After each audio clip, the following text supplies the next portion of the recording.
Okay, for today's round of projects, we're going to start out with some stuff in the dinghy. As you remember, we had the problem with the fuel system getting flooded with water, and we've got most of the water out, but I still keep getting some in the filters. We got the new filters you saw from Yamaha, and I've got a new Raycor strainer as well, so like a filter for the strainer in the boat. So we're going to put that all in. I'm going to go through a little bit of the stuff that's in the dinghy, some of the safety gear that we carry and why we carry it and things like that. So let's have a look and I'll show you what we're going to be doing. Okay, so what I want to start with is we've got our filters here. So this is the little filters that we picked up from Yamaha there. That's the one that used to be in the engine. So we're going to put that in. I got this because we're also going to strain some more. I'm just going to run some fuel through the system and into here and then dump it back into the tank. We're just going to check and see if there's still water coming out of the system or not. And get rid of any if there is. And this is the Raycor element here. So you got a Raycor that is a filter and water separator also, so I had to replace that filter. So we got that ready to go in. I'll show you where that is and how we're doing that as well. And just a funnel for dumping the fuel back into the tank once we've filtered out any water. So the first thing I'm going to do is drop the engine down a bit. About there, and get the cover off. There's our filter and water separator right there. That little container right there. So I'm going to unscrew that, and if you'll notice, you'll see there's a little red disc in the bottom. I'll take it off and show you a little closer. So we just unscrew that, and of course there's no filter in there because I had to take it out because it was saturated. But you'll see there, maybe in the sunlight, there's a little red disc inside there, and that disc actually floats on top of water, but it sinks in fuel. So if there's any fuel in there, it'll sit on the bottom. If there's any water in there, it'll be riding somewhere up in the middle between here and the top. And we've been finding, you know, it's been way up here after even just a half hour of engine time, so we're still getting a lot of water out of the tank. And I've avoided filling the tank for now because we're trying to get it down to the bottom and clean all the fuel out, and that's what I'm going to do now is just pump out that last bit and strain out any leftover water. So for now, we're just going to take that and dump that in there. Now we're going to put in the new filter. So that's this little guy, and this is the one I'm hoping will work.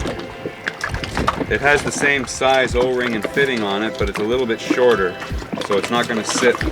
See, this one actually sits on the top, like in a little groove in the filter. This one won't, it's going to be too low, but I think if we set it in there and just prop it in, it should still be okay. Okay, so I'm going to try and just pressure fit this in there, see if it stays on its own, and it does. Okay, so the filter's in position. Now we just got to put the housing cell water separator back on, and finger tighten. Doesn't have to be over tightened or you'll have a real problem getting it out next time. So now we'll go into the trunk. This is where the fuel lines and the pressure pump and all that kind of stuff are. The hand pump for forcing fuel through. And this is inside our trunk. Let's see if we can see here. Yeah, okay. You'll see we got all of our spare gear in here. There is the fuel separator, the Raycor filter element there. And then behind there is the little hand pump we use to push the water through. Okay, so we usually keep quite a bit of safety gear and just emergency stuff on board just in case, because you never know what's going to happen. You're in a dinghy, and this is an excursion dinghy. We take this thing on several miles at a time, so if you happen to lose the motor and you end up adrift, you got to be prepared for that. So we always keep these spare cans of fuel. This one is empty, we've already used, because it's good to rotate the cans once in a while. You don't want to let the fuel become stale, so we always rotate it. And this one is full, so it's always there in case we do actually run out. Of course, we've got our dinghy inflator. We always keep, as you'll see, a mask and snorkel in the dinghy with some drops for it, sea drops. And that's if we have a tangled prop or just want to clean the bottom or anything like that, we can hop in to be able to see what we're doing. And of course, that's what the little scraper's for, cleaning the bottom. Our anchor and rope. So this is the primary anchor. And that's a little Bruce that does a really good job holding and short scope. Good in sand, it'll wedge into rocks, weed, anything like that. And we keep all the rope in a bucket here. And I just keep a little notch in there so that it keeps it all neat and tidy. A good idea is to put a little hole in the bottom of the bucket as well, so when you put the rope, the road back in, any water that's in it will drain out and have a place to go. That way the rope doesn't sit there and just rot in it over time. So a good idea to have a couple little holes in the bottom just for water drainage. We always have a secondary anchor as well, just in case as a backup, or if we want to, you know, put it in stern too or something, we've got something that we can use there. Always keep some trim fluid, spare oil. We always keep 4 life jackets, so there's enough life jackets for everybody on board. If we happen to have a problem and we need life jackets, they're always there. Happy to say that they've been there for 3 years and never had to be used yet. Always have a spare paddle. It's a collapsible one, like a 2-part one, so this can go together, and that way if we do lose the engine but we're close to shore somewhere, we can still use this at the bow to paddle our way in. And I have used that a couple of times. It's very handy to have when you need it. You're glad you got it. Another thing we keep in here as well is a spare propeller, just in case. So I've got 2, so why not keep it in here? So that's always available in case we do mess that one up somewhere when we're out in the field somewhere. We can just swap it out if we need to. And some other safety gear he carries down underneath here. Got a few things. You see we keep safety flares, emergency signal device. So if anybody, you know, if you're trying to get attention from somebody, if you're stranded and run, you know, no engine or anything, you can use that as a sound. We've got flares in there. And we've also got a knife just in case we need to cut anything loose off the dinghy. You know, if there's a line snagged in the prop or anything like that, it's always good to have a sharp knife around with you as well. Okay, so basically we just used our oil filter wrench to remove the element, the filter element, from the housing here. So just a standard oil wrench does the same job. Now we need to get the fuel separator, the water separator, off the bottom. So that'll be the next neat trick.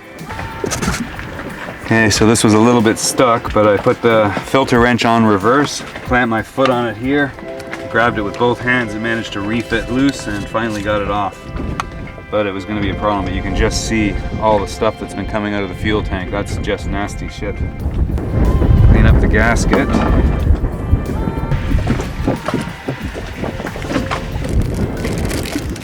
Okay, we just unboxed the new one and it's ready to go. And actually it comes with a brand new green gasket as well, so that's good. So we'll fit the green gasket in the strainer. And we don't want it to bind up just like we wouldn't with an oil filter. So I'm going to get just a little bit of oil to put on the seal. Just a little so it'll turn nice and free and easy.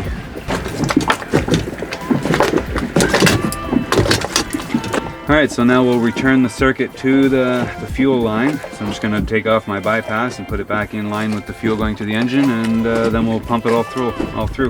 Okay, so we've put it back in the circuit. Now the bulb is pumping fuel into the filter.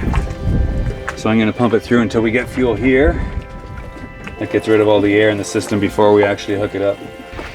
Note to self, remember to close the drain on the bottom of the fuel filter strainer. And we're just using the hand bulb to pump the fuel through now until we see it come through the lines without any air. And there, we're getting it now. Now I'll just return this last little bit of fuel to the tank. And we should be back in business. We're going to take it out for a test run and run it up to some different RPMs, make sure that, and then we'll stop and just check the filters again, drain out this primary rake core and check the secondary, and just make sure we don't have any water. Hopefully all is good, and we'll be back to having some fun dinghy rides again.